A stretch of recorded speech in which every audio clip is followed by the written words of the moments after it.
Blessings in Jesus' name. So this one goes out to all the free thinkers and free speakers in humanity.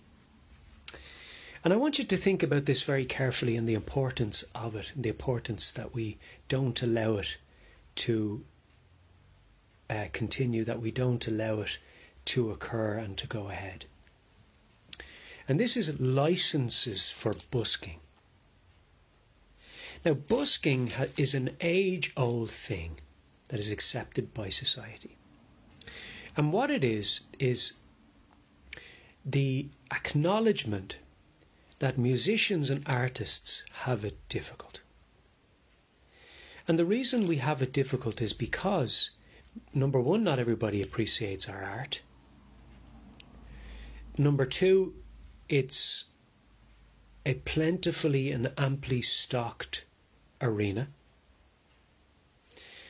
And the conventions and traditions often instruct and govern what sort of music is acceptable. Now, in Ireland, we have very specific constraints on freedom of expression, but they're quite limited and quite reasonable. And that is no obscenity, which is lewdness, salaciousness, inappropriate sexual imagery or speech which is not fit for a general audience. Now, we're not talking about gender or carefully worded sex education or understanding the anatomy of man. That's not obscenity. Obscenity is the inappropriate, over-salacious, over-sensualized, over-sexual or inappropriately sexualized, perverted or debauched behaviour communicated through any platform of expression. That's what's meant by obscenity in Ireland. So apart from obscenity, there's nothing you can't say. And there's no way you can't express yourself freely in this land. And busking has always been accepted as a platform for new and accomplished artists in any medium, form, music, painting, song, dance, poem, spoken word, or performed act, accepting obscenity. Now, and obviously the miscommunication of science, lying to the people on the pretense that science is this when it isn't.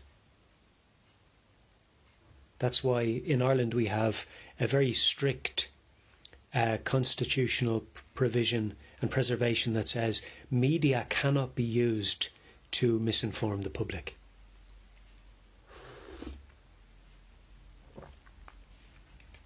The wording is it's of such grave import to the education of public opinion that these platforms, the broadcasting platforms, cannot be abused.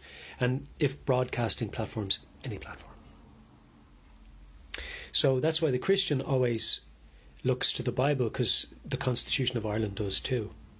And we look to the scientific truths behind the scriptures.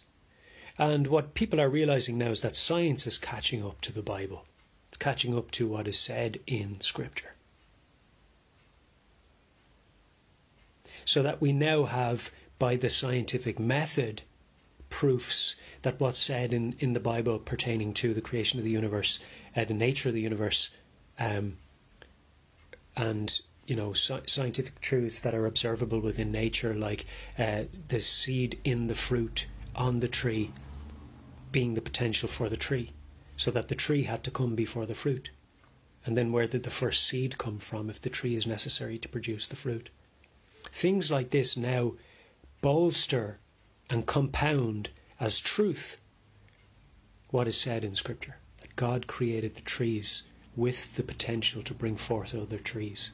He created mankind, woman and man, with the potential to bring forth after their kind, and the animals alike. People often ask the question, what came first, the chicken or the egg? And we say, well, the rooster. He had to fertilise the egg. The fertilisation of the egg is tantamount to the production of a chicken. So the cockerel and the hen had to come before the egg. They had to, physiologically. People say, what came first, the chicken or the egg? No, that's not the full question. Science says that's not actually an appropriate question. It's a straw man question. It's leading you into a limited, is paradox the right word? Like a situation that sort of cannot be solved. But it can, when you actually look at the whole picture. Why are you leaving the cockerel out of this? And the reason is because they're trying to leave the man out of the equation. They're trying to leave the masculine out of the equation to displace the feminine. That's what the feminine movement is about, you know, this feminism movement. It's all about the displacement of the man. But the woman doesn't step into the man's role. She just does her role worse because now she's trying to do more than one role. And we've seen that. That's evidenced. Women are having nervous breakdowns because they're having to be mammy and work full-time jobs. So, and you can't say that they're not under huge pressure trying to juggle the things. So, all of these things that I'm talking about, I want to stay on point, but they all interact one with the other. And I'm staying on point because busking is not something that you require a licence for in Ireland. It isn't. And the municipalities are totally out of line. And the reason is, busking is not taxable income. It is classified as a gift. When somebody puts money into your case, yes, you've put the case on the ground. But the person has made the decision under no obligation or contract nor request to put money into that box, knowing that they're helping an artist who's starting out or is, you know, struggling in life financially. So the charitable donation is a gift that that person decides to put in. And, you know, musicians, buskers aren't making a packet. There are days where you go out and busk for an hour and you make €3. There are days when you'll go out and busk for an hour and you'll make €30. But you'll average maybe €10 for an hour's busking. Whereas if you were playing a gig in a hotel or in a venue, you might get €150 for an hour. So to put that into perspective, buskers get pittance. And now they want to charge them licensing fees. I ask you, what's the license for? You're charging people a license to busk. You're assuming that they're earning something. They're not even doing that. You cannot charge a license fee for non-taxable income. And you can't charge people to engage their constitutional rights freely. And you cannot discriminate against somebody because you might deem they're not as good a musician as the other guy who should be given a license because he's of a standard. Who do they think they are? That they can choose between who gets a license and who doesn't get a license. And if they're not discriminating between who does and doesn't get a license, why do they have licenses? Just to accumulate money from those who get pittance? When they're adding to the culture, they're adding to the atmosphere, to the environment, and enriching people's lives and souls. And you want to start charging the already struggling financially licensing fees as though you owned the street. These are bureaucratic committees. They serve us. And they have to stick to the Constitution of Ireland.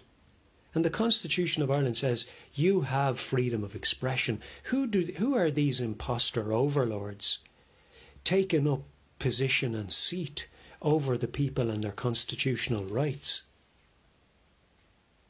These are rogue municipalities. These are impostors and traitors to the Constitution of Ireland and to the culture.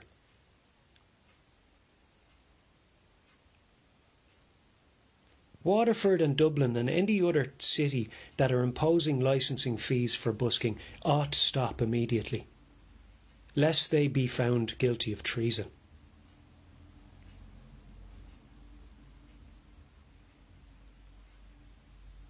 Who do they think they are? They push tolerance and indiscriminate acceptance of everything down our necks, and then they want to charge people licensing fees for busking.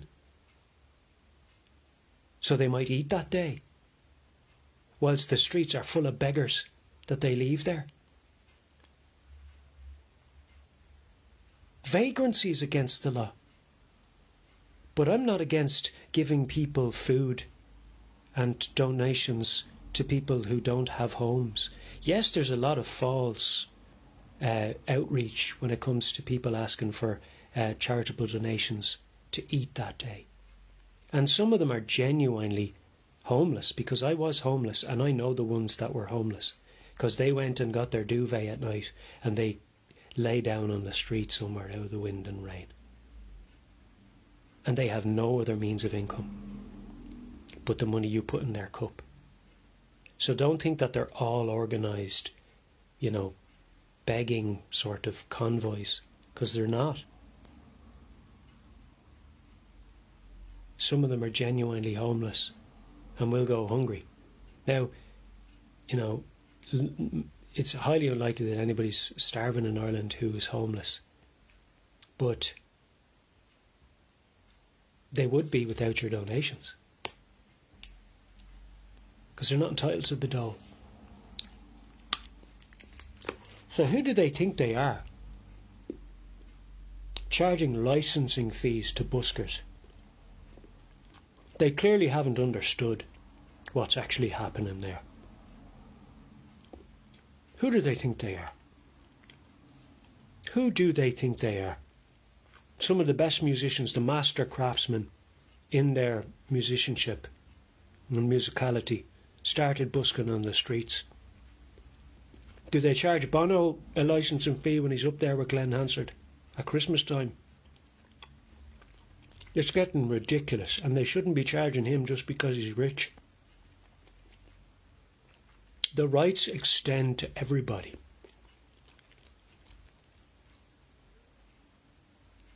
Well, they need to step down off of that now. It's serious stuff. Men died for those freedoms, guys. And they're not going to profiteer on the back of the pikeman.